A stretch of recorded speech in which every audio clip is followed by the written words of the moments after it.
Doooovid here. We are live with DeShean Marquell in my house. First IRL stream in a long time. So let DeShean say hi and make sure the sound's working. Hey guys. Okay, so let me just make sure the sound's working. So, here in Michigan, COVID-19 has been pretty bad here in Michigan. We're hit pretty bad for a long period of time, and then just recently, Governor Whitmore, all of the restrictions have basically ended. Masks are voluntary indoors or at businesses. A lot of businesses still have masks recommended, and even at the drugstore, places where you're supposed to have masks are, even most people are not wearing them. Synagogues are back open, and you could go into synagogues and not wear masks and various things. So I invited DeShean to my house to stream. We saw each other a few times, just outdoors, hung out on the porch. But no, this is in essence the first time that we got together. So why don't I hand it over to DeShean to say we're still doing the social distancing. So I got the camera up. He's sitting on my couch, so we're still like more than 6 feet apart, but the sound should work fine. So I want to hand it over to DeShean and just give an update. What has he been doing the last year since COVID-19 hit? Yes. Hey guys. The world has definitely changed in a lot of ways, but things have become a lot more prosperous and organized because throughout the pandemic, I had a chance to develop my publishing company, which is Ahead of the Game Music Publishing, LLC. I've been working with this young artist out of Chicago named Sincere, SINCREE BME, which is Bag Money Entrepreneurs. And, definitely he has a lot going on. He, through our team effort, has cut tracks for Sean Kingston on his comeback album with Icy Lando and another artist out of Australia, Adrian Swish, as well as he recently got confirmation on the upcoming Snoop Dogg Icy Lando track, which will feature Sincere. So that's basically what I've been up to. It's just basically dodging COVID-19, but also developing content and uplifting, as well as staying abreast to world affairs, because my degree is in political science. So basically I've been keeping busy. Yes, I put up in the background his webpage. I put in the link, Sincere BMA. People want to check that out, get some merchandise and some stuff. See Brundle, Ricardo, and High Tea in the chat. Good to see you. So we're probably going to talk politics, maybe what's going on, crime in Detroit, Jewish politics, God forbid. Pray for the victims of the Miami Tower collapse. Like, God forbid, it looks like it's going to be a horrible tragedy. Maybe high tens of people dead, God forbid. And it appears that a large portion of them are going to be Orthodox Jews. So, pray for best results there in Miami. So, hopefully this sounds good. It seems like it sounded like it was good. And, DeShean's got his, his first degree. Did you get your second degree yet? No, I'm going back in the fall for broadcast journalism. You're just laying low or doing some work on the side, getting business together, but he's got a car now. I used to have to drive him, pick him up, and drop him off afterwards the stream, but he's got a car. Hopefully he'll get together, computer and enough streaming tech to do it on his own. We're thinking of buying a house, and wish him success with that. And Charles Moskowitz said maybe next Thursday I'll have DeShean on together with me and Charles Moskowitz. So we wanted to talk about a few different issues. Wanted to talk about maybe what's going on in Israel, the new politics, what to expect with that. Maybe the Jewish scene in Detroit. Maybe talk about the New York City elections, and talk about maybe crime and God forbid, Black Jewish tension or working together, but the possibility of an increase in Black on Jewish violence, and in Detroit specifically, the changing dynamics. So there's not that many Jews in Detroit, but a possible what's the scene going to look like in Detroit? So me and DeShean both try to fit into the camp of Orthodox Judaism. Your average Orthodox Jew might dispute whether we're really Orthodox Jews, but we aim Orthodox, conservative leanings, but we're not really part of the community in the sense like a mainstream Orthodox community. So we have our friends, people are nice to us, loosely part of the community, but we largely outsiders. So we just did our thing, studied some Torah, do our prayers, and now that things are opening back up, we'll see what happens. Got this guy call himself Fat Beatty, God forbid, name. There's only probably less than 2,000 Jews in Detroit, maybe even organized Jews, maybe in less than 100 of like the 70,000 Jews in Michigan. Well over 90% of them live in Oakland County, which is one of the wealthier suburbs of Metro Detroit. There's a decent amount in Washtenaw Township, where Ann Arbor University of Michigan is, maybe 5,000 or so, mostly students, but a handful. And then other areas like Flint, Kalamazoo, not more than 1,000 really Jews outside of those areas. So basically, it's Oakland County where the Jews live exclusively, and like the downtown synagogue where we met. DeShean was one of the few Jews in Detroit, and the handful of Jews that have been trying to make a future in Detroit, still probably only numbers in the hundreds. And the difficulty, Jews obviously historically lived in Detroit, and the 67 riots, revolution we talked about, after the Jews slowly moved into the suburbs, where Jews almost exclusively live in the suburbs. And then with re-urbanization trend probably across the country of revitalizing the downtown, Mayor Mike Duggan, the revitalization of the downtown synagogue where me and DeShean met, where he had been involved there for tens of years.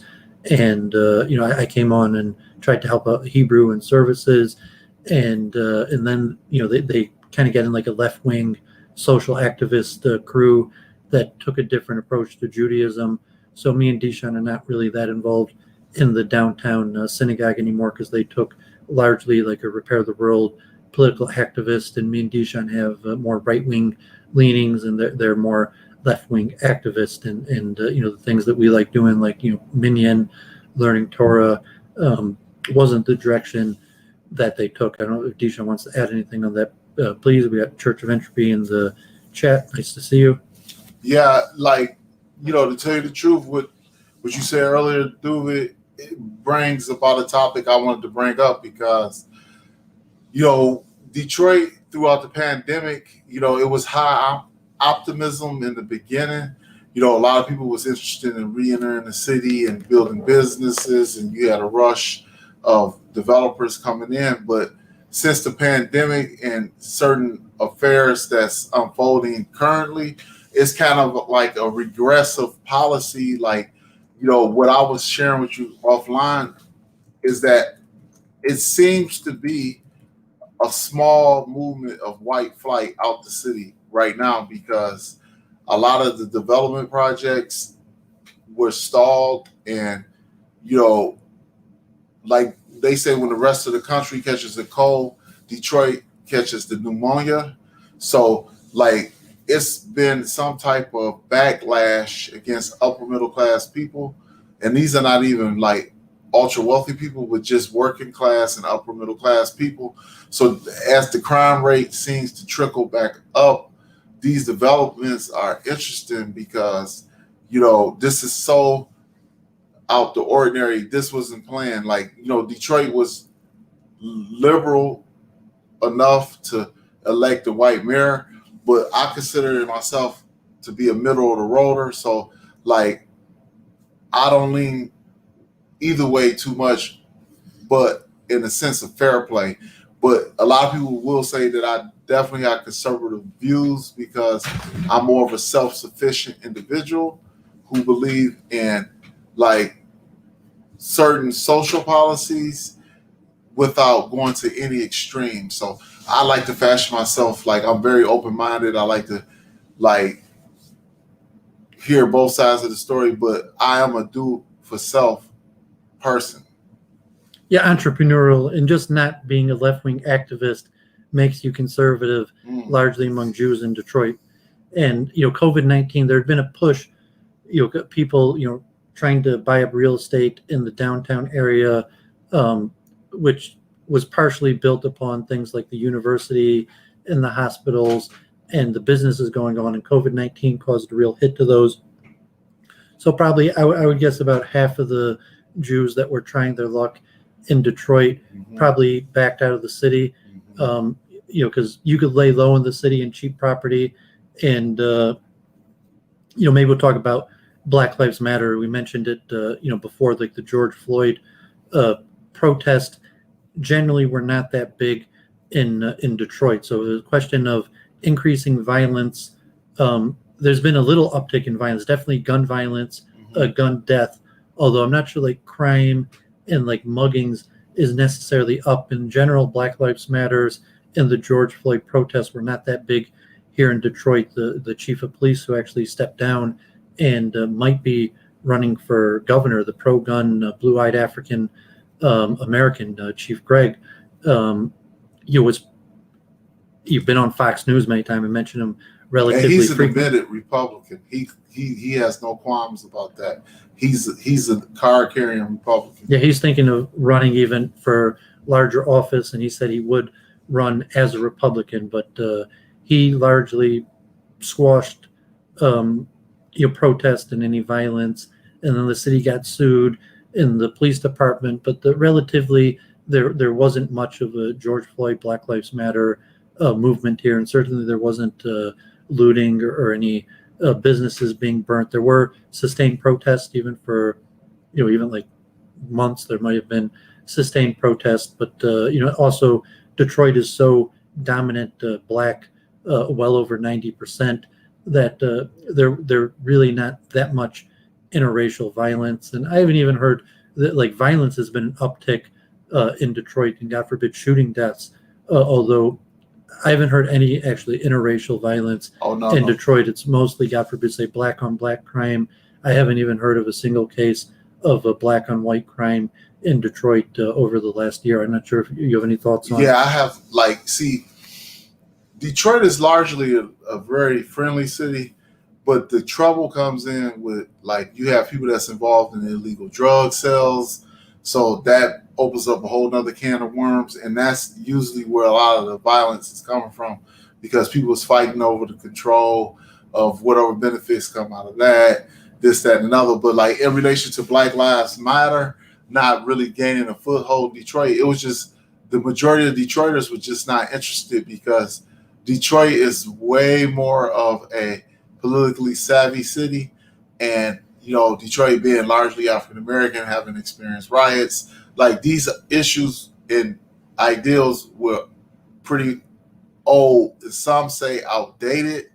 So if you was a person that's never experienced these issues, from the suburbs, and I'm not picking on anybody, this thing was really exciting. But the George Floyd thing and Black Lives Matter really gaining a foothold in the city wasn't really that popular amongst the residents of the city, because it was more of a been there, done that attitude, and people was willing to work with people and accept new people, whether they be black or white, because that's one of the hallmarks of Detroit, because it's really a savvy, open-minded city, and people judge people more so on their content, the character, and behavior versus skin color, because in bygone eras, this could have cut it, but in today's world, in particular in the city, it's just not cutting it no more. You know what I'm saying? People don't care if you're black or white, and there are interracial couples and different other people.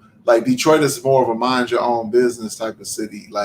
Nobody's going to harass you if you're walking down the street with your particular spouse or significant other. Like it's pretty open in that aspect.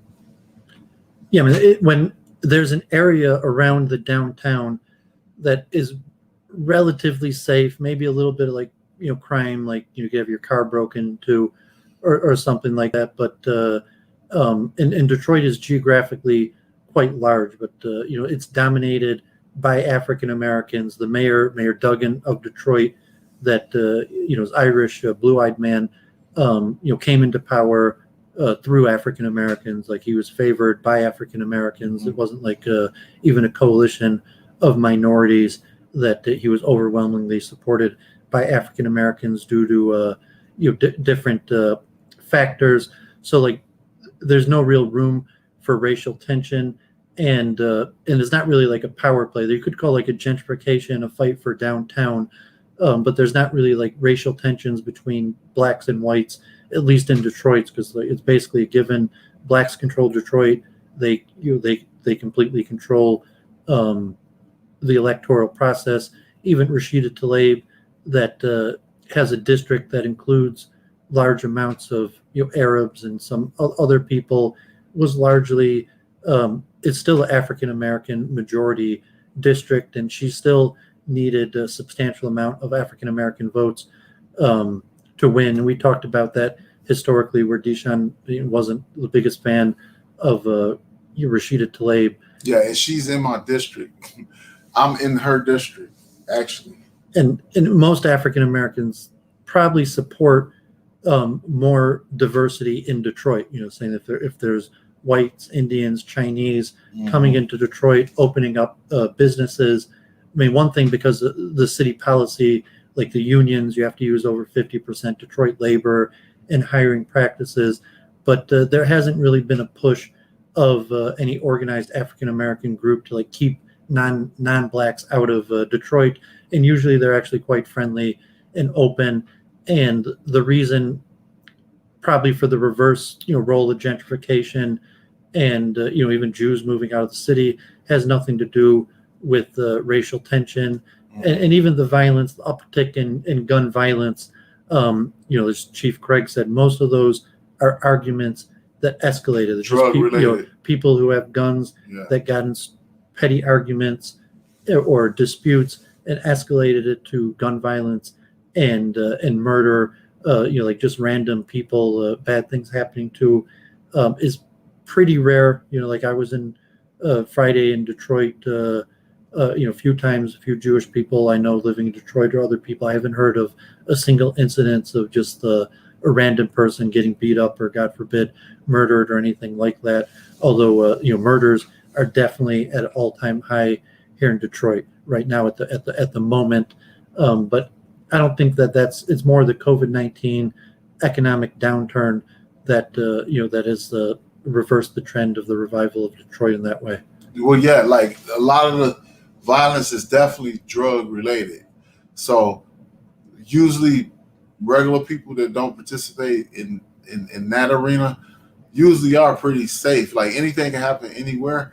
But I like the fact that Detroit, back to what I said earlier, is willing to give things a try, because you got to remember, during the automobile industry boom, Detroit was really one of the wealthier cities in the country, and like it was national magazines like Ebony, Jet, and maybe even Time did a story about a very affluent African American community in Detroit. So a lot of Detroiters are used to having money, because you do have a segment of the city that are entrepreneurs. So like Black ownership is historic in the city. So therefore, when other people come in to set up shop, it's pretty welcome, because nobody is going to be envious or jealous of anybody. Like in certain communities, like the Arabs have a stronghold on gas stations and certain supermarkets, and it's really no big problems there. Like people welcome that. Like, it's even the influx of European immigrants coming in. So regardless of what, like as long as you got a certain posture and conversation and you mind your own business, you pretty much not gonna have any problems.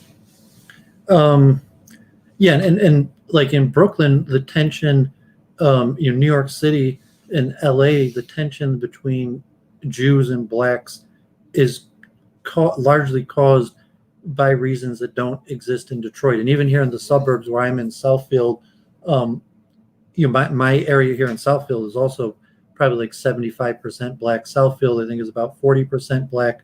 Oak Park, where the majority Orthodox Jews, is, I think, majority black. But there's no issues that drive a wedge between Jews and black like in New York, like largely policing, stop and frisk, zoning, gentrification, the different issues in New York and LA that put Jews and blacks on opposite sides of various forms of politics don't really exist here in Detroit. And even in the suburbs, like you say, Brenda Lawrence, I live in the same subdivision of her, our Congresswoman, and there was a Jew who ran as a Republican, good man, doctor, lawyer Hirschfuss, and he lost the Jewish community unequivocally, backed Brenda Lawrence over him.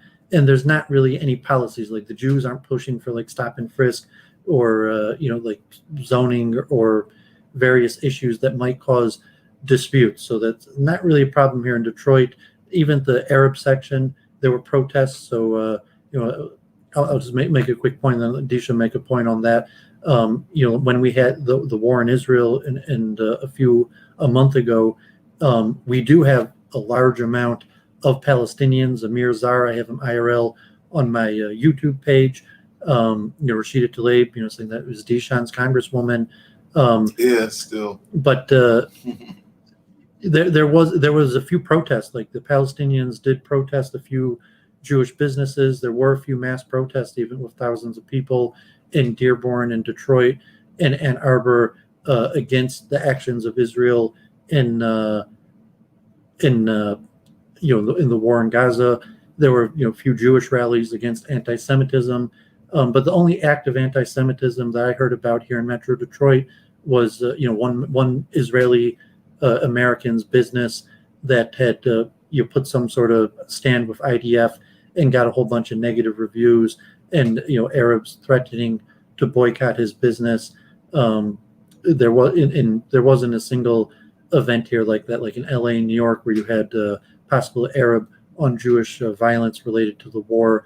The demographics and the dynamics wasn't really like that. I mean, say Jews live almost exclusively in the preponderance, the majority of Orthodox Jews live almost exclusively in African American neighborhoods. The Arabs live a good 15 miles away.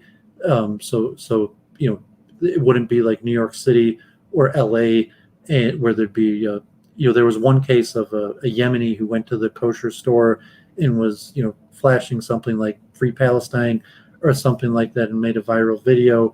And, even that, like, it was extremely far from anything close to violence.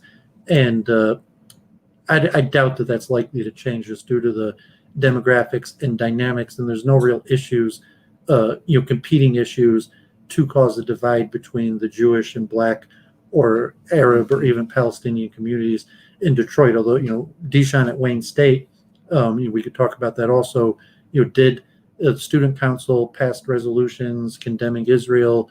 The African-American president of Wayne State decided to table that resolution and actually send out an email in support of the Jewish community. University of Michigan, also very, like, in terms of academically, very on the pro-Palestinian side, into like social media and debates about that, or what professors say. But in terms of like hard level anti-Semitism, like violence, basically none. Yeah, you know what is the thing that makes our community different is because a lot of these people here in the greater Detroit, Michigan area are educated and economically stable. Like, you got merchants in the Arab community, merchants in the African American community. You can say it's just cheap rental in real estate. Like, not necessarily like people in Detroit or Dearborn are rich, but like as opposed to New York, where it costs like $1,000 for an apartment. People. In Detroit, you could buy a house for a few $1,000s. Some people are entrepreneur, but the cost of living is so low as opposed to like New York or LA, where the cost of living is so high. Well, yeah, but I'm just saying the entrepreneurs across the board are largely responsible for keeping the peace because, like, all three groups is aligned with the police. And when people got investments like businesses, whatever they may be across the board, people is just not interested in social unrest because, people vent their frustrations, but like there's no looting, burning down, and robbing because that's anti-business, like you got to, and I think that's what really makes our community special because like a lot of the national sentiment can just blow right over here because just, people just not interested because all three groups is making money. And, as you gain things, you have more to lose and nobody is interested in losing economically. So I think that's largely why you don't see the outbursts and random incidents that you see in other places like in Brooklyn and like in other places in LA. There's a pandemic of homelessness and its space is limited and jobs are few and far in between and there's less entrepreneurship. So I think entrepreneurship and business ownership is largely the component that really keeps the peace. Yeah, and I mean, we could talk. I mean, did you want to say anything about the Gaza Israel war a month ago and some of the tension that arose? Well, I didn't really feel no real tension. Like it was certain people obviously that was opposing on both sides, but I didn't really feel any tension on the street. Like that's the beautiful thing because in a like part of the Constitution of the United States of America is that people have a right to dissemble, they have a right to free speech, and like within a civil discourse, standing on the street, you can hold a sign, you can voice your opinions, but like when you don't include the component of violence, that's perfectly okay. And yeah, of course I saw certain people standing out there and like as I traveled to and fro, I witnessed, protests, but not disorganized protests. It wasn't any unruly behavior, and that's what really makes the difference. Yeah, say I lived in Brooklyn for New York for 10 years. There's a lot of because rent is a big deal. There is an issue like Jewish landlords and zoning issues or gentrification that is really just inapplicable in Detroit because there's so much vacant property. I mean, there's also Jewish landlords in Detroit, but anybody could buy a house for a few $1,000s and rent. Although in the downtown area, there's maybe a fight over gentrification and increasing rent. Detroit has just miles and miles of houses that that you could get for relatively cheap prices, and even things like policing, because in Detroit, African Americans just dominate the politics. There's no real competitive policy like that. Another group would come in and try to direct the policy. God forbid in New York, most Orthodox Jews support strong policing and even things like stop and frisk, and Giuliani and Trump were extremely popular among Orthodox Jews. So you could see that there might be tension among African Americans and Orthodox Jews. They say, like, we don't want stop and frisk. And, if Orthodox Jews who are neighbors with African Americans are supporting strong arm police tactics and stop and frisk, and you have numbers enough that there could, be dispute, and also, maybe around the country, it's just not an issue. And even here, in the suburbs in Oakland County, there's somewhat segregation, like the schools, most Jews go to private schools. Most the public schools in this area are probably over 90% black. Can I interject for a second? I would like to say majority of people with money go to private school, and that's across the board. I mean, poor Jews in this area also go to Jewish schools. Saying, like, it doesn't matter how poor you are, if you're a Jew, they're generally going to take you into the Jewish private schools. Well, yeah, those are the dynamics. But I'm just saying, I notice in other communities, because I do spend time in Dearborn and across the city, majority of people that have any means or money is getting their kids out of public school into private school. Like the Arabs definitely have their own private school system, as well as wealthier or well-to-do African Americans is busting out to the private schools like Country Day, Cranbrook, and your old alumni Roper, because it's just not worth the investment. Like, it's 6 major high schools in Detroit that are up to code as far as college prep and nationally recognized. But outside of those 6 high schools, it's pretty much up in the air for education to grab. Like, how well will you be prepared for college? Like, I had a lot of incentive to go to school. Like, I had a mother that was very strict. I had to study and like a lot of tutoring. So basically, I'm of the fortunate few that do have a college education. I went to school in Detroit. Wayne State is a comprehensive tier 1 research university. So I was very fortunate to have that working for me. But yeah, like, I think people that have a means and see that the school system isn't going to work, is not going to put their children in those schools. And see, that's the key element about the turnaround in Detroit, because until the school system is fixed, young families are not going to move in. Like, you got 20-somethings and single people, professionals, might consider moving to Detroit. But when they get families, they soon move out because of the school system and the quality of education. Yeah, just to reemphasize, a lot of the issues like in New York that or New Jersey that might cause disputes between African American and Jewish communities aren't applicable here, like in schooling, where it's an issue of funding or how to deal with public schools. And there's not enough Jews, especially Orthodox Jews, to have an electoral type grip to be controlling school boards or something in New York, where you actually have large disputes regarding schooling, specifically between African Americans and Jews. So, unfortunately, I am a little bit bearish on the future of African American Jewish relations nationally. Maybe in New York City, see like Eric Adams, or places like maybe Baltimore, LA, Miami, but in Detroit, Metro Detroit, it doesn't appear that there's any bad blood between African Americans and Jews, nor does it look like there's any event on the horizon that would likely cause something like that to happen. But in Brooklyn, greater New York, maybe LA, other areas, I actually am more bearish on the future of African American Jewish relations. Well, can I say something? Like, Detroit has historically a long history aside the Jewish community, and because of the automobile boom, people have money. A lot of people became wealthy through investments and different small businesses.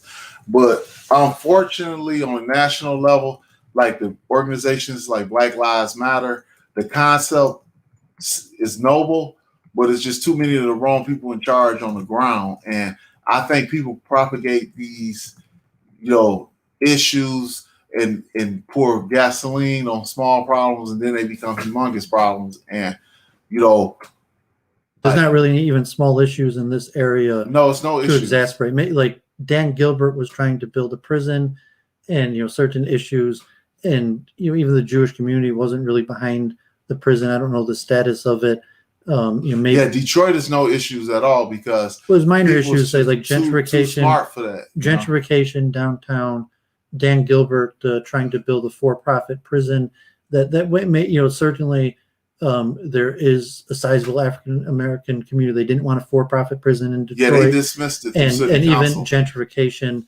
But saying the Dan Gilbert lost that. There's not going to be a for-profit prison, and even issues about gentrification, rent control. Usually there's a negotiation process. So if you did want to come to Detroit and build, downtown, that you would have to deal with the standards. Over 50% of your labor would have to be. In fact, there was a Jewish developer from New York who had problems in Detroit maybe over 2 years ago, and largely lost. And the Jews in Detroit largely took the sides of the African Americans against the developer from New York. Well, I will say, with government in Michigan and in Detroit, the politicians are highly educated. The majority of them are lawyers or have some other high-level degree, and government does work here. when it works well. But these are just bureaucratic issues, a lot of them. But nothing has spilled over to the point of being like a social issue, to the point where it's putting the public at peril. So that's the beauty in this, because if you're a legitimate, hardworking, honest citizen, you have a lot of incentive to want to be involved. But like I said, nationally, I think it's just too many of the wrong people at the head of organizations that is supposed to represent the people. So they infuse their personal agenda in, and then it becomes this hostile cesspool that the majority of people that know better just is not going to feed into or put up with, because they're too smart for it. Yeah. So, we wanted to cover, Black-Jewish relations, fear of possible rising violence. Both of us agree that Detroit is unlikely to see that much problems, even though there might be problems across the nations. Is there anything else you wanted to talk about in terms of like Black-Jewish relations? No, I don't see, like, Black-Jewish relations are pretty good, because So you're saying nationally or here? Well, here in particular, but You agree with me that Black-Jewish relations are probably better in Detroit than other places in the nation, or you think they're good everywhere? What I want to emphasize is that I think they're great in Detroit, but in other places, I would say the manipulation of certain people's personal political agenda has soured certain segments of those relations. But in my industry, like the music industry, like, in the film industry, I think those relations are relatively good. You know what I'm saying? Because people have to work together. And in order to solve these problems, we have to take the power out of the wrong people's hands. That's always the case. It's too many of the wrong people in power. Yeah. So, we want to talk a little bit about Israel, possibly, the new international relations, what things might look like with the new president in Iran. But let's stay local another minute. Let's talk about Representative Andy Levin, and say his lukewarm support of Israel, and possibly a pushback. There might be redistricting in a way that Andy Levin right now, the son of famous Carl Levin and nephew of, son of Sander Levin, nephew of Senator Carl Levin, and there might be redistricting. Right now, he's adjacent to the Jewish area and has a pretty strong chances of winning re-election, but there might be redistricting. And if there is redistricting, he might be put up against a candidate in the majority Jewish neighborhood, which I guess would be Haley Stevens, who is not Jewish, but she, Democrat, who is, went to AIPAC and has came out very strong in favor of Israel and is very friendly with the Federation. A lot of the leaders of AIPAC and the Federation have hinted or even openly said that they're not going to support Andy Levin, and they probably would support Stevens over that. So just interesting. And we both, we met Andy Levin. He's a friendly guy. Obviously DeShean's a much stronger supporter of Israel and even the IDF than Andy Levin, but I'm not sure if you have any insight on that. Well, I'm just saying in general, as a political scientist, my views are very simple.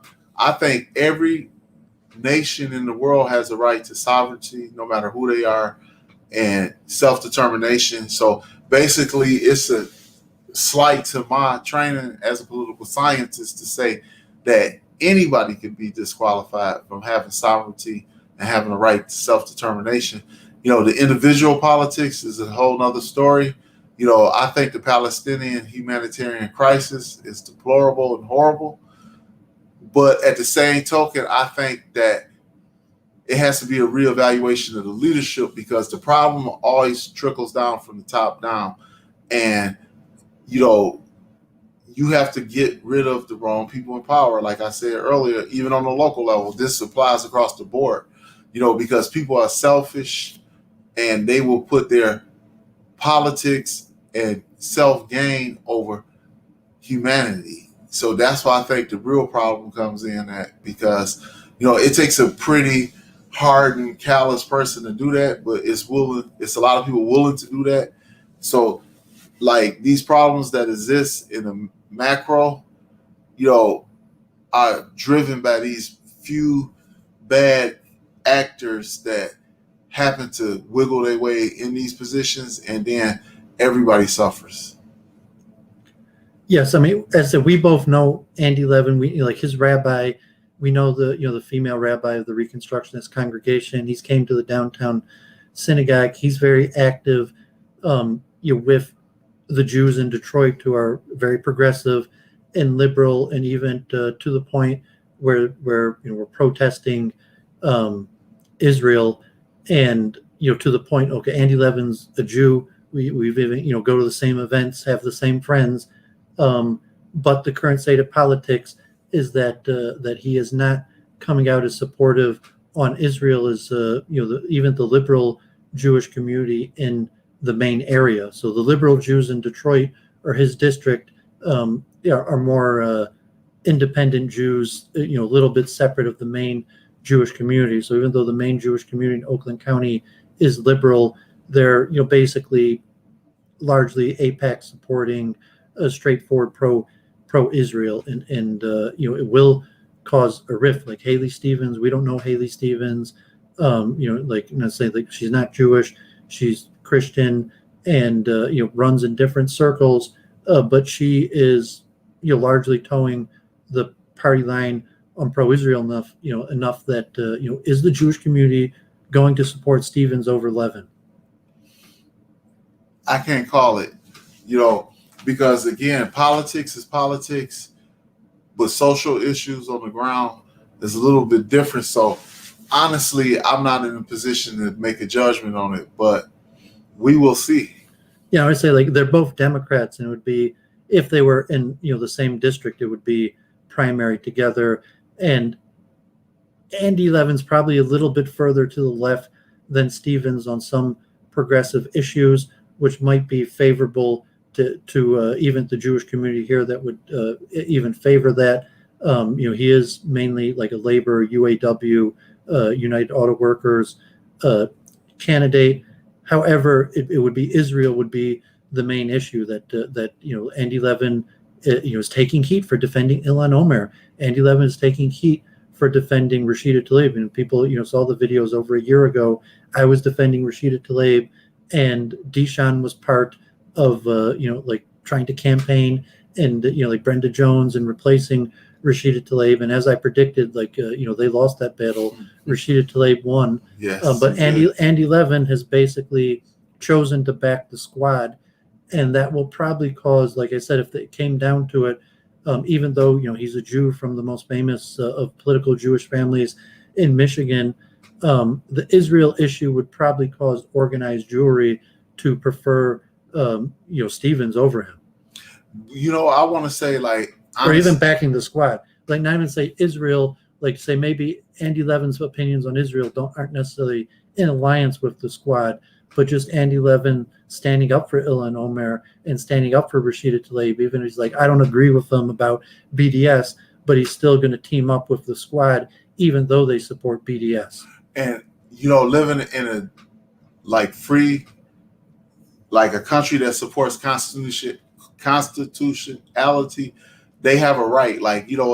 It's a beauty, and even though I don't agree with a whole lot of the stuff that go on, because I have my personal taste, but the true beauty in this country is when you can have a person that could be as far left or right as they want to be, and express their viewpoint, because that's exactly what it is. It's just their viewpoint. And if people are mobilized, they get a groundswell, so be it. That's just the reality. But definitely, I'm more into constitutionality and making sure the system works, even if I don't agree with the particular issue that's being presented, I want to make sure the system works in the proper way. Yeah, we'll have to see what happens, and it depends on redistricting also, because if there's not redistricting and Andy Levin doesn't have to go up against Stevens, he probably has a better chance actually in a non-Jewish community of getting re-election than in the Jewish community. And it's just ironic that in the Jewish community, his support of the squad might cost him his support. And maybe we take that to turn to international Israel politics. I mentioned that the hardliner in Iran was elected. We have now Prime Minister Bennett. I'm predicting most likely the government in Israel, the coalition will probably collapse, and then we'll have perpetually Bennett as prime minister. And if there is a new coalition, it will probably be further to the right and more militaristic. I think, the demographics and, the politics, people like Judas Maccabeus, it's more likely to see people like him in power in Israel. And it could be that, like I was saying with the squad and progressives gaining power, that you might see Europe and the U.S. re-enter the Iran deal, less international support of Israel, and then Israel taking a more hardline right stance and maybe even going it on their own. And Israel's pretty militarily powerful, so Israel might have the power to weather international pressure from Europe and America, and militarily to take a hardline stance against Iran, Syria, Lebanon. And then if that is the case, then you have like Bennett leading a right-wing coalition in Israel. You could see war, or even God forbid, I'm warning about expulsion. That if there's a new election and the new right-wing coalition gets into power, that Israel might actually go for some form of annexation or even expulsion of Palestinians. I hope not. Like, one asks, like, are these the best qualified people in charge? Because, like, on the private conversation, you said that Bennett is less qualified than the last president. So that's a cause for concern in a lot of ways, if this is true. Well, I mean, the Netanyahu was somewhat of a good bureaucrat and administrator. I mean, he was problematic, but Bennett is problematic. He was saying that it's unclear economically, although he's an entrepreneur and wealthy, it's unclear he's going to be able to lead Israel to better economic times. Like Netanyahu went to MIT, worked at Bain Capital. He knew, really he was good with millionaires, international business. And just because Bennett is a self-made millionaire doesn't necessarily mean that he's going to be able to lead Israel in that he's qualified. Yeah, at least economically, and saying that the one thing we know about Bennett is his strong right-wing policies, that he has favored policies like annexation or even soft forms of expulsion and hardline opinions about dealing with Iran in Gaza. So if you take him at his word that that probably is what he will do. Should it arise, and should Iran or any of these other countries call Israel's bluff, we or Israel could be at war, God forbid. And maybe if you're in Israel, you think that's a good thing. As Netanyahu said, the only reason he didn't go into Gaza was as a favor to American politicians and American Jews. He says his own coalition and the vast majority of Israelis wanted to do a ground campaign or more militarism in Gaza, and the only reason he didn't was to acquiesce to American pressure or the wishes of the American Jews.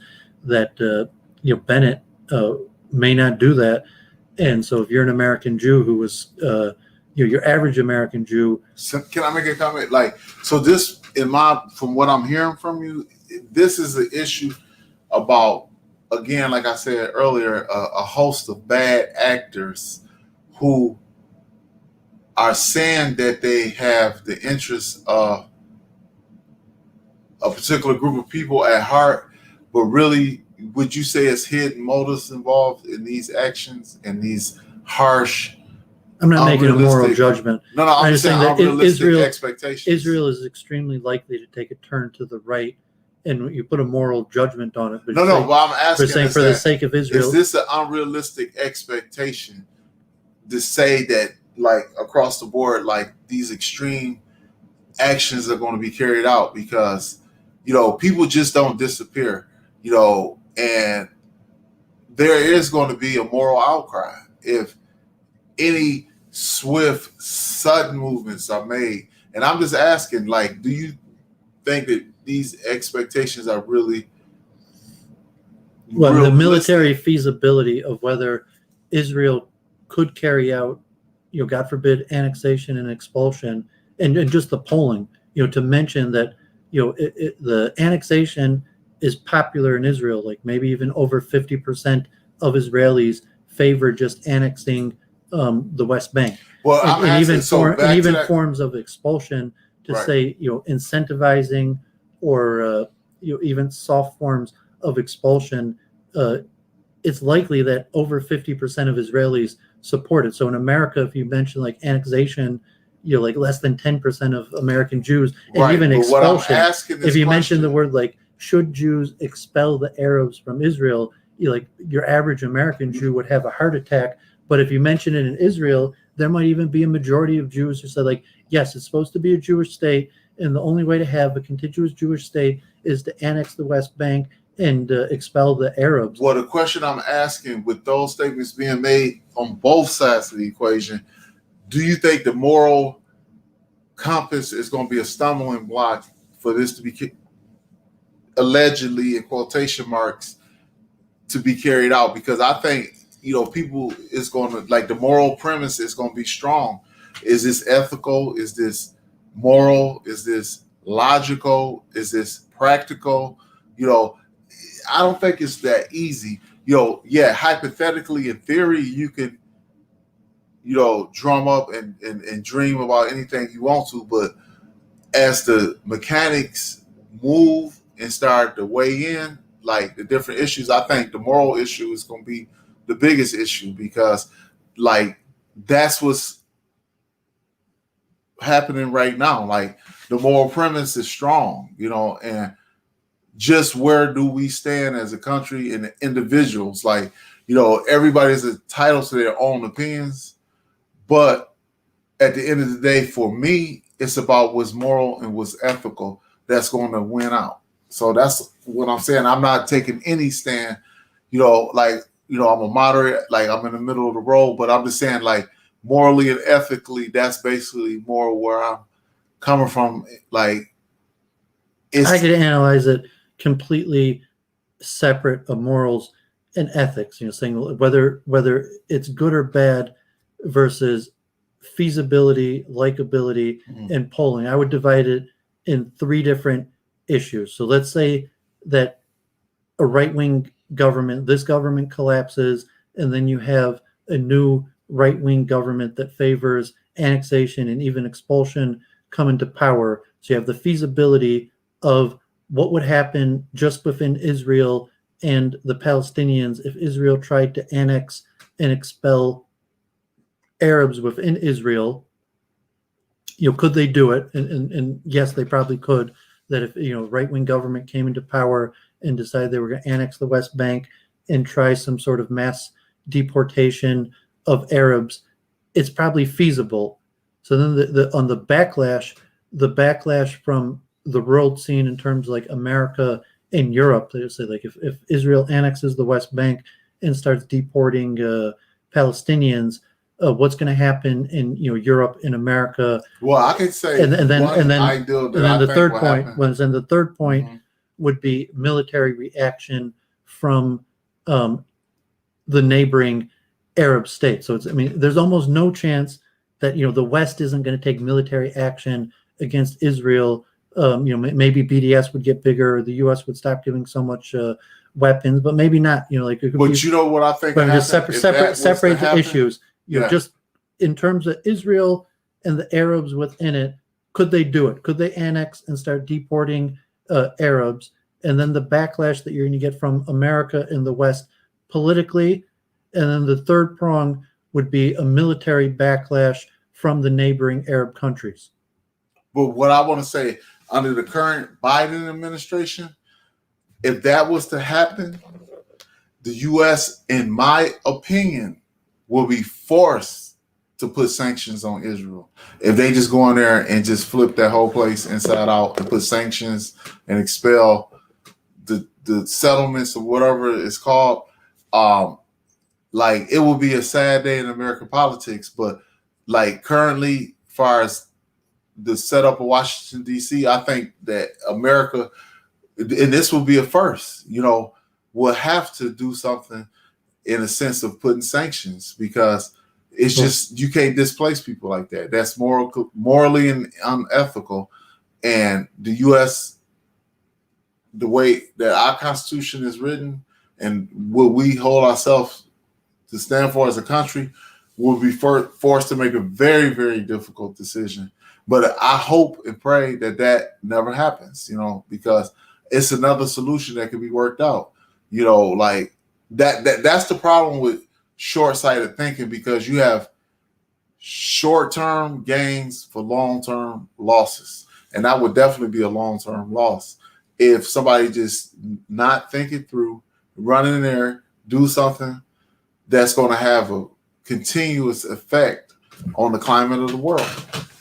And I would say, you're thinking like an American Jew, and in Israel they might be thinking the opposite, and saying that these opinions are actually probably popular of over 50% of Israelis, and saying like President Trump and Republicans might not actually take any action if Israel did annex the West Bank and do some form of start trying to expel Arab residents.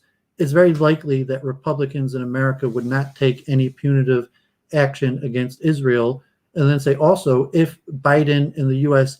did take punitive actions against, if Israel went forward and did that, and the Biden administration took punitive actions against Israel, it could mean that it really doesn't hurt Israel. That, like in reality, I want to say reality, that Israel could carry that out on their own. And if the U.S. even put sanctions against Israel, that it may not even matter. The U.S. is becoming weakened, and maybe Israel could make new alliances with like Russia or the Far East. It's not going to work. But so you say that as an American Jew. No. But you're saying like no. I'm just saying, you're saying that Israel couldn't do it. That Israel couldn't. Israel couldn't survive sanctions from the U.S. No, they cannot.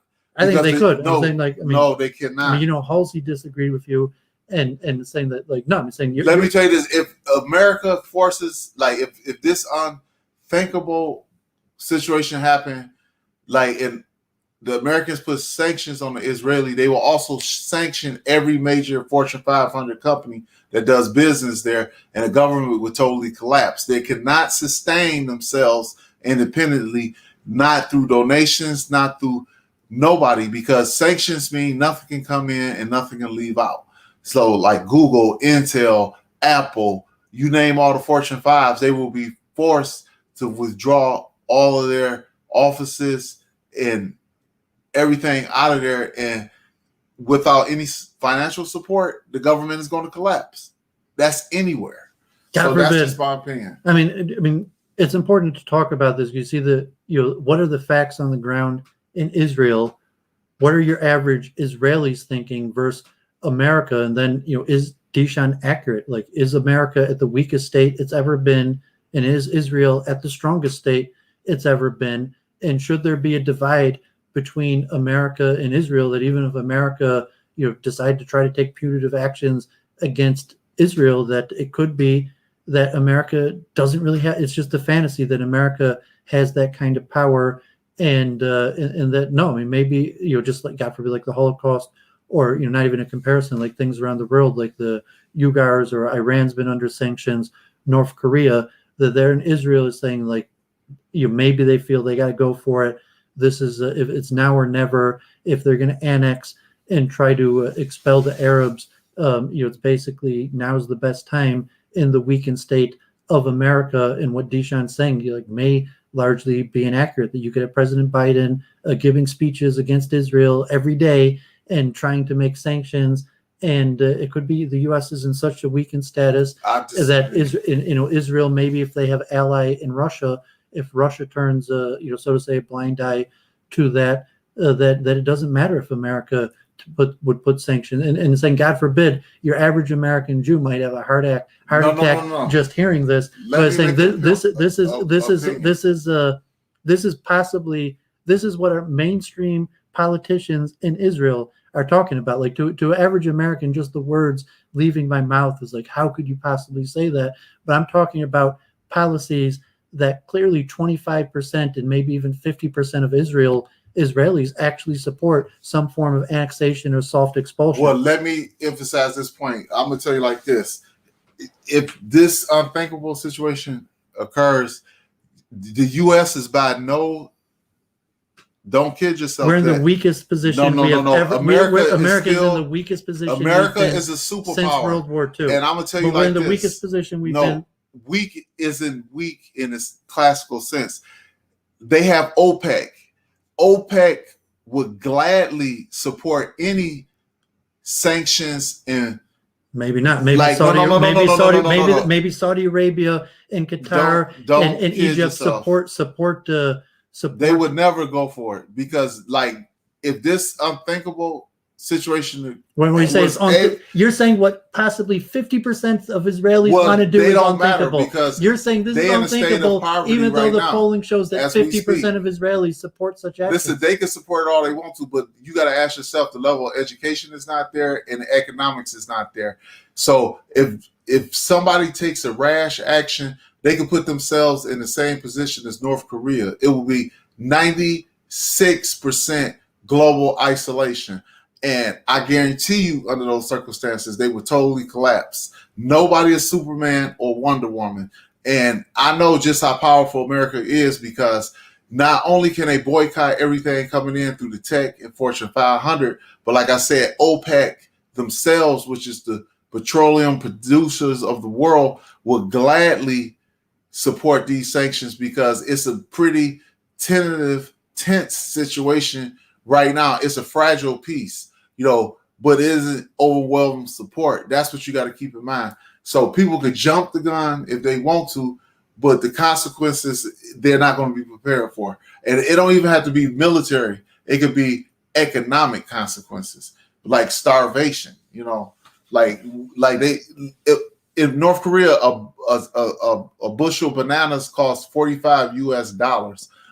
So what I'm saying, just being familiar with government in some way, capacity, and form in a generic way, that these things are all possibilities that you have to take into consideration because nothing is clear cut and written.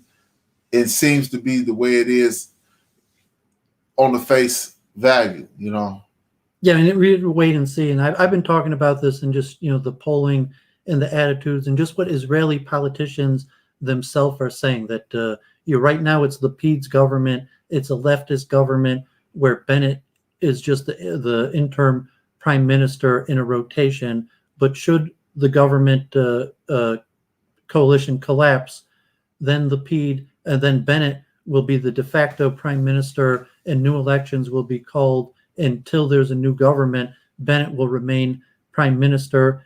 And if you look at the demographics in Israel, in all likelihood, if there is going to be a new coalition, it's going to be further to the right. And so if the government in Israel collapsed tomorrow and they call for new elections and Bennett is the de facto prime minister, and let's say, I don't know the exact legalities, and he says, de facto, I'm annexing the West Bank, and then start making policies of some sort of, God forbid, expulsion, that they start, paying people or just forcing Palestinians into Jordan, and say, well, what are you going to do about it? In terms of like Gaza and the West Bank, militarily, there's really nothing that they could do about it. Should a right-wing government take over Israel on the ground, in terms of military or the ability of Palestinians to stop Israel from doing it, God forbid, is very limited. And so yes, like presumably the West and America would try to do something punitive against Israel immediately. And yes, there would presumably you might see bombs start dropping from Syria and Iran and neighboring countries, but it could be militarily, even if the U.S. cut off support of Israel, that Israel would be able to handle any threats from the neighboring Arab countries. Military. And then even saying economically, yeah, that unfortunately, I disagree. I think the U.S. is in the weakest state we've ever been and say we can't even organize sanctions against Iran or North Korea. There's no way they're going to organize sanctions against Trust me, Israel. They and have even already the organized sanctions against North Korea and Iran. I would have say been largely successful. I mean, God forbid, I would say that in terms of that, America is more likely to collapse than Israel. It's like Israel has a lot of problems, could be war, but they're very together. They have a military service, and something strong that holds Israel together. As where America is more, like Biden, like no one thinks that Biden's going to get up and stand up to Israel. Well, listen to this. Let me give you a small example. Just in the Great Lakes states alone, which is the dairy producers of like America. See, America can sustain within themselves under an isolationist policy because we can afford to feed ourselves. Just the Great Lakes states by themselves can feed the world. So, like, when people say America weak, like, I think it's the political rhetoric about the U.S. dollar, and the U.S. dollar is backed by the petrodollar as a reserve currency. So America is never, ever truly weak, you know what I'm saying, because we have sustainable methods. We have surplus, you know what I'm saying, even though, like, they say the deficit is this, that, and another, like, America truly is never broke because we have technology. That's currency. You know, we have resource in minerals and natural resources and space. You know, if we had a redistribution of wealth in this country, like, we could give everybody in this country $1 million 10 times over. But it's just the psychoeconomics that allow certain conditions to exist. So I would never, ever say America is ever weak at any particular time. Like, it's the strongest country in the world. And for the foreseeable future, it's going to stay that way, you know, because America doesn't have to depend on any income and resources from anybody, and that's a very rare position, and that's just my opinion. Yeah, and so we wanted to put out, the real issues and the stuff people are scared to talk about, and even God forbid, likely $2 super chat, top level scholarship. Doooovid, do you having kids with a Jewish woman soon? God willing, Doooovid is in search of the right woman to build up a family with. DeShean also, and it's very difficult because unfortunately, we're not really in the Orthodox camp. Like to find an Orthodox girl is near impossible because we're not traditionally Orthodox, and culturally, even though we have Orthodox leanings, they're almost worlds apart. And then within the larger Jewish community, almost all Jewish girls are very liberal and progressive and like right leanings. So no, unfortunately, like Doooovid and DeShean are old Jewish bachelors who have been looking for the right Jewish girl for like a decade, but you're just the dating dynamics of finding finding Orthodox girl to date or marry is near impossible. And then on the larger Jewish scene, that the very few girls in Detroit have Orthodox leanings and very little interest in even to right-wing leaning or Orthodox leaning. So unfortunately, both me and DeShean are getting the gray hair and still bachelors, God forbid. But comment. Well, I can say, sometimes in life you got to make the best out of what you got. But I'm sure it's something out there for both of us that can like fulfill all of those needs. So you never know what's going to happen. Like, I don't like to say what is and what won't happen. Yeah, we will believe in saying that. I mean, there's a lot of nice Jewish girls around, but we're kind of outliers in the community, and unfortunately, even mixed blood or Jews of color or various dynamics that have forced us to be older bachelors, and we both have conservative leanings. Largely, you observe generally proper behavior, Orthodox leanings, even like Shomer Negia type leanings. But we believe in Hashem, and just try to keep doing the right things, keep our eyes open, keep educating ourselves, keep building our businesses. Try to do good things, build good reputations in the community. It's about all we can do. Yep, that's all you can do is make the best effort you can and keep on trucking. When you got this guy saying that's why the Jewish community is dying off, like me and DeShean, have a hard time finding a Jewish wife to build up a Jewish family. And meanwhile, the Orthodox community keeps on growing, and the more secular Jewish community keeps on intermarrying. So so if we just intermarried and gave up on our Judaism, and or we'll be replaced by Orthodox Jews, God forbid. So we believe in Hashem, just try to do our best, and see what happens. I can go for that one. Yeah, I'm saying like it's about all the same the issues. So I cover the main topics that I thought we should talk about. We've been at it for like an hour, 10 minutes. We got super chat almost 20 viewers, still 16 viewers. If there's any direct questions in the chat, just try to do it at Doooovid. Like there's a lot of people making a lot of comments, so it's hard to see if any of these were direct questions. Is there anything you wanted to talk about? No, I'm pretty well spoken for right now, and like I appreciate all the listeners, anybody that took time out of their schedules and off whatever activities they was doing to tune into this. Thank you very much, and I appreciate all of you guys. Yeah, so I'm gonna try to maybe DeShean next Thursday. I'll if he has time, like at 1:00 to come by, and we'll stream together with Charles Moskowitz, and maybe we'll get back to regular issues. Like he called Tuesday or something. He's like like COVID-19 restrictions are over. COVID-19 is not over, but the danger is vastly diminished. So let's stream. We've been talking on the phone here and there. Actually, we like the last few months. We're more just focusing on our businesses and trying to get our lives together, education, like eBay, and streaming more Church of Entropy and Consciousness, and in science. Saying DeShean is got himself a car, he's opening up his business, hopefully he's gonna buy himself a house. So moving forward, hopefully we'll stream more top level scholarship. Mom Jewish, both of us have Jewish mothers. Noah righteous only in his time. That's the famous question. Noach each Sadik Bedoro, I think is the Hebrew language, is say Noah was righteous in his generation. And then Rashi says, had Noah been in the generation of Abraham, he would have been nobody special. But relatively, Noah was the most righteous person in his generation.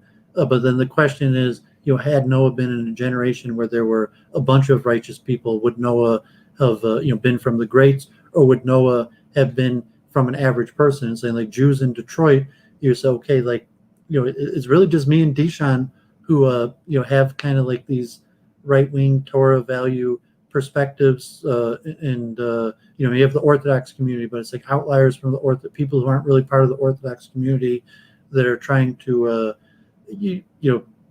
push Torah and Judaism in a more traditional way. It's really just us. And so you're looking like, okay, Doooovid and DeShean are, God forbid, we're deeply flawed people. We're products of our environment. We're trying our best. So maybe you could look at us, like Noah, like if we were in Israel or Brooklyn, we would just fade into the crowd. But here in Detroit, we're from the bigger players on the scene. That's interesting. I never thought that I would be in any position of influence whatsoever, but it's okay. Like I take my responsibility, very seriously, and I'm always conscious of the things I do because, it can have a reciprocal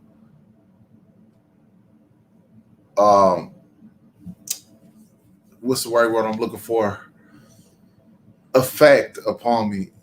One wrong move can linger on for forever. So like I'm totally conscious of that fact. Like I want to be as clean cut, transparent, and straightforward as possible.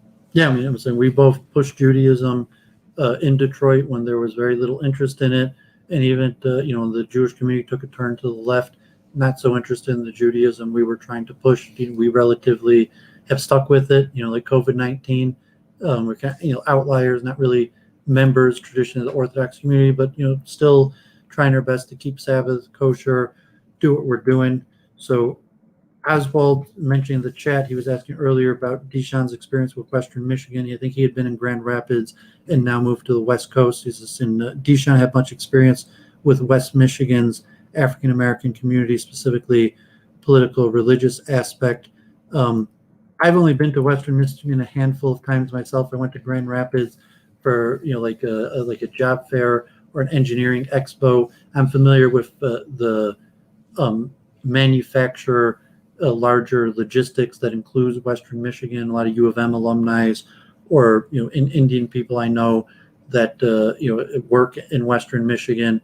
But no, I mean I'm basically in Metro Detroit, and even like the red areas, I don't have much knowledge about. So I don't know about DeShean. No, to be honest, I've never been to Grand Rapids. Maybe I passed through on my way to Chicago, but like no direct experience really out of southeastern Michigan, because usually when I leave the state, I'm flying out or I'm driving out. And, I know like, yeah, these values may be similar, but like far as physically and any direct interactions, I don't think I've ever really been to Grand Rapids. Yeah, I was only in Grand Rapids like twice for say conventions and meet meth heads, God forbid, is asking, how come I never went to synagogue in Grand Rapids, and say there's Chabad out there, and even there was a Chabad rabbi that tried to help establish Judaism there, and then came back, largely failed. There's only a few hundred Jews in Grand Rapids. I think there's a like older Reform synagogue that maybe has something on Sabbath, but probably isn't even open most Sabbaths. Hardly has events. And there's Chabad out there, and the Chabad out there I think is actually cousins almost all of Western Michigan, like Flint, Lansing, Grand Rapids. Those are all like cousins of I think Weingarten, a family of Chabad rabbis. And I've supported them in efforts, but there's really nothing to go out there for. If there was like a big Jewish event where like me and DeShean were needed, maybe we would go out there. But say we drove out there for like a Sabbath service, they might not even have a minyan. And so no, there's really not that much doing on a Jewish scene in Grand Rapids. There are a few hundred Jews out there. There might be like 2 synagogues, but I don't think either one of those synagogues even have a regular minyan. So Oswald again, tell DeShean that Louis Farrakhan was supposed to have a big tent event at Progressive Christian churches in downtown Grand Rapids a couple of years ago, but was canceled because of his transphobia. I mean, actually, the George Floyd Black Lives Matters, Lansing and Grand Rapids had violence, stores smashed, and so it's ironic.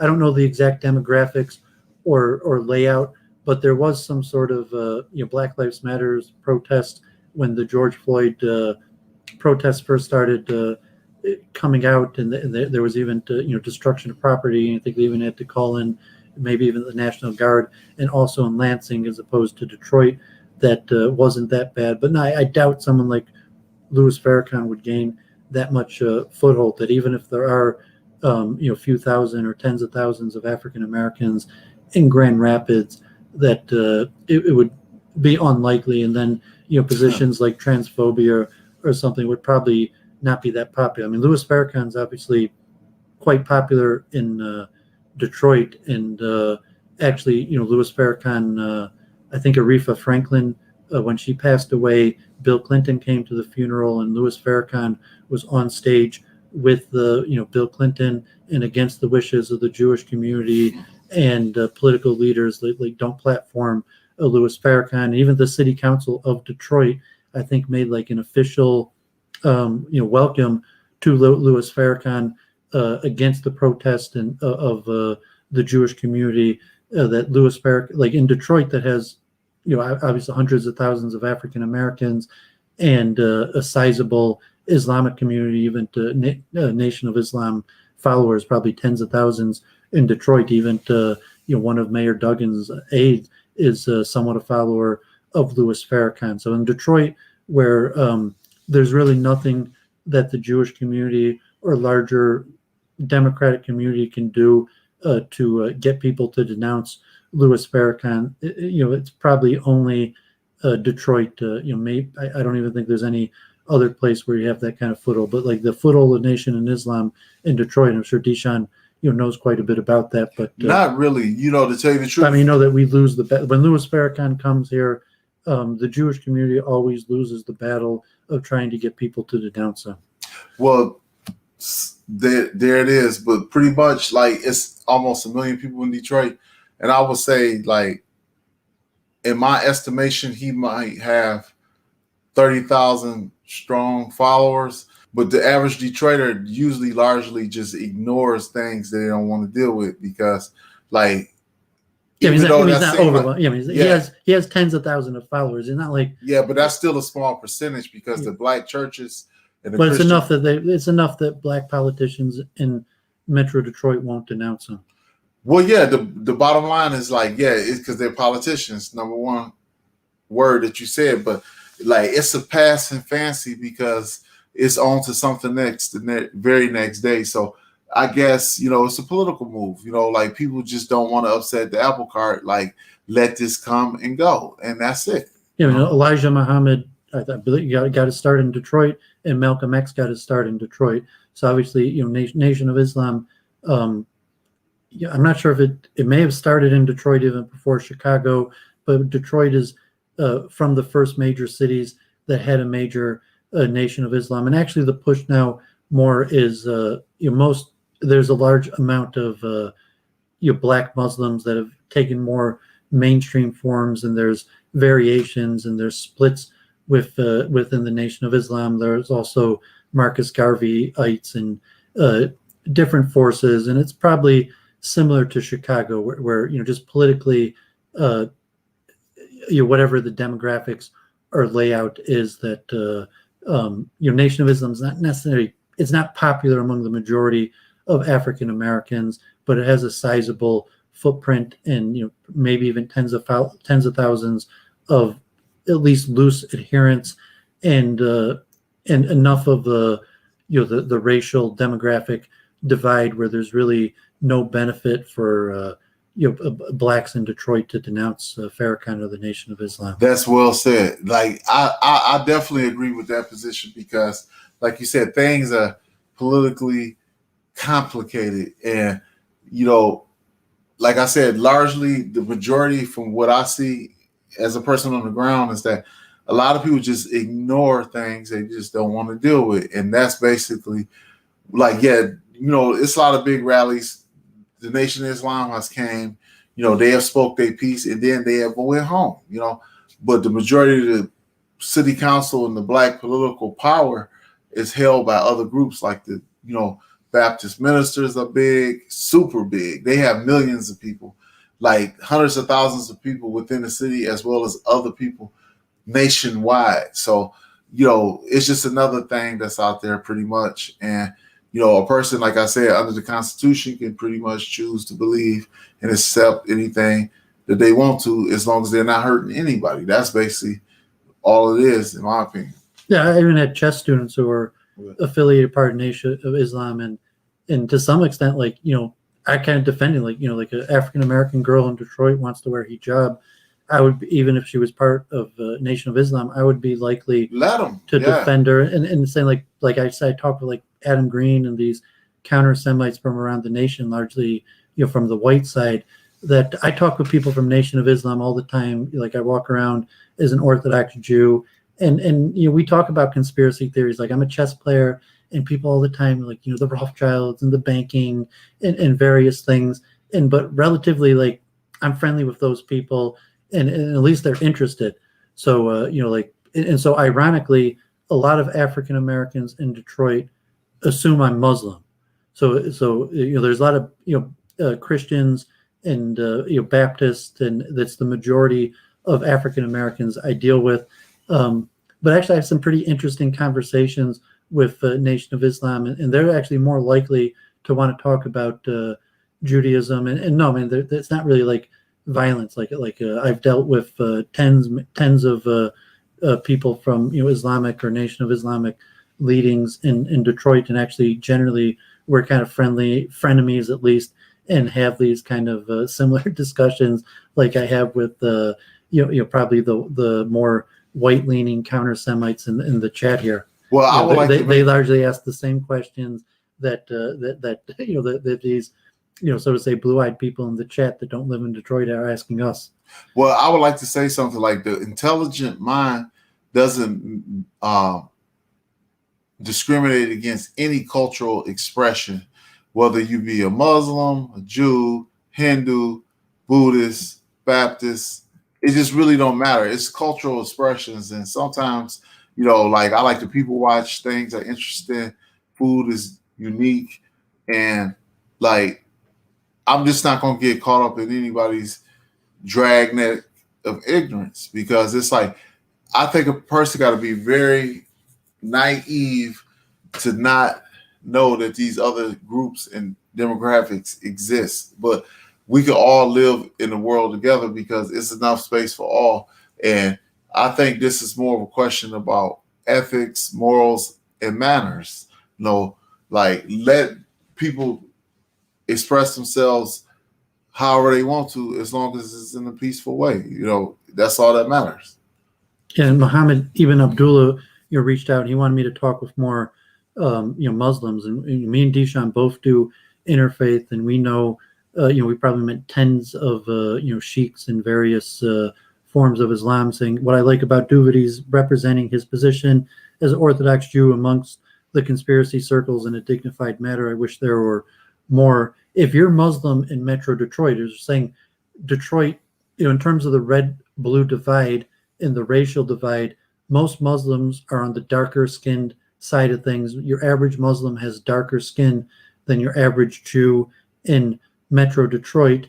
And the African American community in Metro Detroit is largely in a position of power, especially in Detroit politics. There's not even really any contention that African Americans dominate almost all aspects of Detroit politics, and even in Metro Detroit, that if you're Islamic in Metro Detroit, are you leaning, so to say, black or white?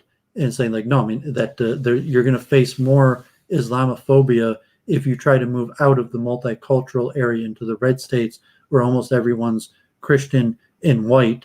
And then, so politically, that if you're in Metro Detroit as a Muslim, as an Arab, like Rashida Tlaib is, at least politically leaning more towards the black community. Let me make a comment. Like, culturally speaking, the Muslims have more in common with the Jews than any other group, because, like, obviously you went to some of the best schools out there, Doooovid, and even in the Talmud, as it is written, the last great rabbi of the Jews in the second temple was Rabbi Ishmael, right or wrong? Yismael?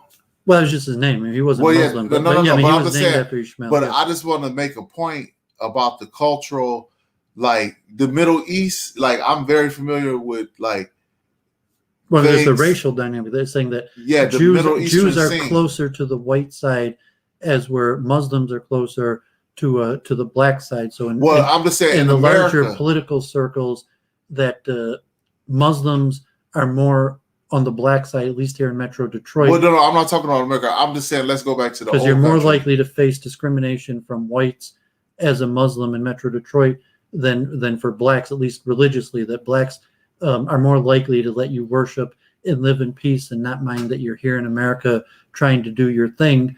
But then there might be, reasons that, like, economically, educationally wise, that where Muslims are actually tearing more towards white. Just a quick question. I never heard of this. I'm not sure if DeShean, this Order of the Nine Angle, David Myatt. I've never heard of him, but so it is an interesting dynamic in Metro Detroit politics. Yeah, like, I'm very aware of culture, and I understand the Middle Eastern. You say Muslims could have Republican leanings. Oh no, that's fine. And largely the reason I know some that do. I say Muslims are almost exclusively Democratic because the immigration issue. Because Republicans generally are anti-immigration. I'm not even talking about that at this time. And so even if you have conservative leanings as an Arab or Muslim in Metro Detroit, because almost by definition if you're Muslim or Arab in Detroit, you have to be pro-immigration. And me and DeShean have talked about that quite a bit. Let me also, make a that comment. African Americans I'm not even talking about are not necessarily pro-immigration. Like the American scene. I'm talking about the culture of business, mercantile ethics. Like as it go back to the Middle East and Africa, all this racial discrimination and policies is a farce. It is non-existent in circles of believers. Like it's about righteous people. Like your conduct matters. You could be anything you want. Like, I'm very close to a lot of different people. Like if you look at the word Jew itself, how could you not think about Arab or Middle Eastern? You know what I'm saying? Like all these books that we talk about, a lot of them have origins in the Middle East and in Africa, and they spread about the Mediterranean. And I don't have any problem with none of that. It's about cultural knowledge. You know what I'm saying? If you an enlightened individual, you accept the truth as it comes, and like, I just want to move beyond, like, this country is very stagnant in a lot of ways, in my opinion, because in this late hour, we still getting caught up in things that just really are irrelevant. Like whether a person is gender or race or age or any of that, that's totally irrelevant. It's about how their conduct is. And that's just basically where I stand, like it's two categories of people. You got good people and you got bad people. And I don't see no other thing in between, whether you man, woman, or child really is just not of any interest as long as you're a good person. Yeah, I mean, we talked about this quite a bit, because Jews as a religion is close to Islam, but Jews in America genetically and historically are largely a European people. Say 25% of Jews, probably in Metro Detroit, have blue eyes and are half European genetically, and the last 1,000 years of history come from Europe. So even if Judaism as a religion is closer to Islam, the Ashkenazic Jewish population is closer to a European people, and it causes different dynamics in terms of question the religious divide and in the racial divide. But at the same time, Jews, basically all minorities, live in blue areas. So Metro Detroit has about 4 million people, and Michigan has about 10 million people, and almost all of the minorities, including blacks, Arabs, and Jews, live in Metro Detroit. And geographically, the other 90% of Michigan is over 95% white.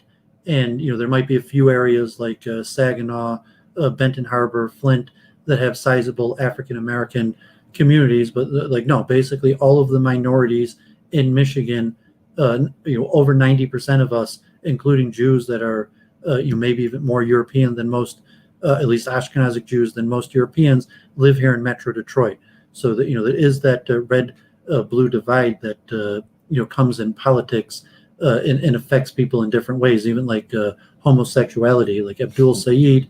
And if you're Muslim, like in London, if Muhammad is, some of these people are tuning in from London, where generally most Muslims, like Mayor Sadi of London and Abdul Saeed running, politically, Rashida Tlaib, are not pro, but they defend the rights of homosexuality, because you have this larger coalition of minorities and multicultural, where I don't mind what you do, we don't mind what each other do, because it's a coalition of minorities, as opposed to the red part that geographically represents 90% of Michigan, that is predominantly white and Christian. Yeah, but you know what? Like, that's why I kind of draw the line, because within traditional communities, any improper behavior is not acceptable. And I will leave it to our audience to decide what's proper. But for me, like, I'm a straight shooter. Like, I respect the norms and cultural limitations in every community, because that's why I feel that I'm able to be peaceful with any group of people, because I do know, like, even Sephardic Jews go into mosque and pray. You know what I'm saying? It's acceptable. And I'm all about spiritual cohesion. You know what I'm saying? All three of the books verify to the fact of what is. You know, like the Quran is a beautiful book, you know, because I had like, Antariksha Das on, my channel earlier this week, and DeShean actually introduced me to Rabbi Dorit and the interfaith, and like on my channel where I have tens of interfaiths in mosques, in churches, DeShean was at almost all of those, and saying like, no, I mean, we did interfaith together. Me and DeShean have spoken to probably maybe hundreds even of various religious figures, priests, ministers, imams from all the various sorts. right. But let me make one quick comment. Like, people overlook so much. Like the prophet Abraham, Ishmael was very close to the prophet. He lived in the same house. I don't think nobody in this generation has had that experience. So basically, every last prophet that's written about would like surpass even the best people in today's world. And I think, people twist up things the way that they want to twist them up because of their own corruption. But like, I'll take a righteous Muslim over any corrupt individual, like any hypocrite out there. You know what I'm saying? Like, period. You know what I'm saying? Like, or, good, righteous people in every group is what I'm looking for. I'm not looking for those that profess lip service and is out here doing criminal acts and all of that. Like, I don't support any of that. And I think that, if you continue to do that, like, don't claim to be something that you're not, especially a religious person. And that's just my opinion. Okay, so great. I think that's most of the questions. We had over an hour and a half, so let me hand it to DeShean for the final words. I shared at the beginning his business, the merchandise, music promotion. He's also doing stock trading. Do you still have your radio program in Wayne State, or did that die out? We out of the office, but hopefully in the fall, I think I might have a strong opportunity to get that back. But you know what? I want to say something to our fans. Just keep an open mind. You don't necessarily have to agree with everything, but the only thing I ask is just stay open and make your own decisions. Don't let people keep their hooks in you and try to pull you in their direction. Stand on your own 2 feet. And that's all I got to say. Yeah, and saying that, like, we did interfaith for years, and saying we went into a Nation of Islam, or African American Islamic and Arab Islamic and Baptist and Catholic and liberal Jewish, Orthodox Jewish. We talk to everybody. We try to deal with everybody respectfully. We promote righteousness, but are willing to largely deal with even unrighteous people to the best of our ability, trying to promote positivity. So definitely appreciate DeShean coming by in the stream and everyone tuning in. And hopefully this next Thursday, hopefully if it fits DeShean's schedule, you could see us together on Charles Moskowitz. And there's not that much politically coming on, because like Andy Levin is already preparing for elections, but that's almost a year away. It's even more than a year away. It's a year and a half away. So there's not major elections or anything coming up, politically. And maybe, so we'll see, maybe we'll come up with another stream.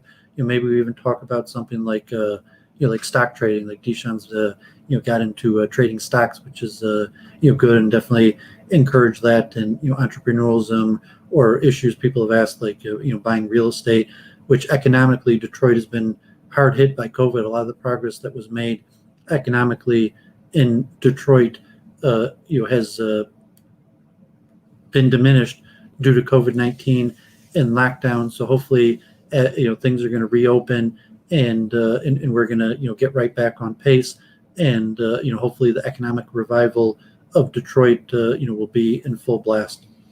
And I agree. Yes. Good night, everybody. Nice talking to you, and stay strong. Shalom. Yeah.